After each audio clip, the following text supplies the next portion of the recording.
के तपाईलाई थाहा छ नेपालमा मात्र नभएर विदेशमा पनि शेयर बजार बढ्छ वा घट्छ भन्ने एकिन विश्लेषण हुँदैन। यसमा थुप्रै एनालाइसिस गर्ने टुल्सहरू हुन्छन्। कसैले फन्डामेन्टल एनालाइसिस गर्छन् भने कसैले टेक्निकल एनालाइसिस गरेर बजारमा लगानी गर्ने गर्छन्।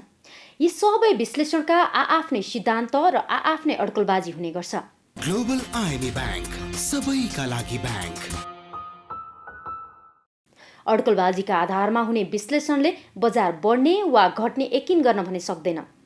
त्यसैले अक्सर विश्लेषण गर्ने विश्लेषकहरूले आफूले गरेको विश्लेषणमा मात्रै ढुक्क भएर लगानी गर्नु हुँदैन, आफैले स्वअध्ययन गर्नुपर्छ भन्ने चाहिँ भन्न छुटाउँदैनन्। यद्यपि यही बीचमा पनि संसारभरि विभिन्न टेक्निकल एनालाइसिसकै आधारमा आज पनि थुप्रै लगानीकर्ताहरूले शेयर बजारमा लगानी गरिरहेका छन्।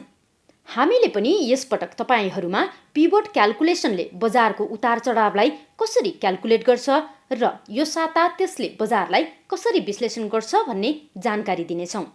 पिभोट क्याल्कुलेसनले साताभरिको बजारको सुरुवाती बिन्दु, अधिकतम बिन्दु, न्यूनतम बिन्दु र अन्तिम बिन्दुलाई आधार मानेर बजारका सपोर्ट र प्रतिरोधका बिन्दुहरू पहिल्याउने गर्छ।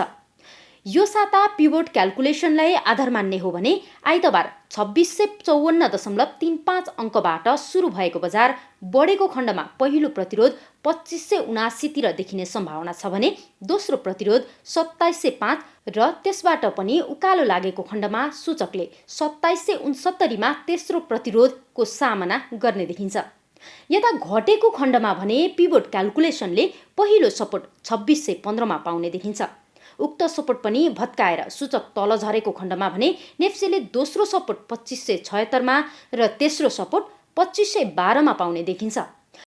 यो विश्लेषण केवल पिभोट क्याल्कुलेटले देखाएको सपोर्ट र प्रतिरोधका आधारमा मात्र गरिएको हो। नेपालको बजारमा राजनीतिक, आर्थिक, मनोवैज्ञानिक असरहरू पनि शेयर बजारमा देखिने गर्छ।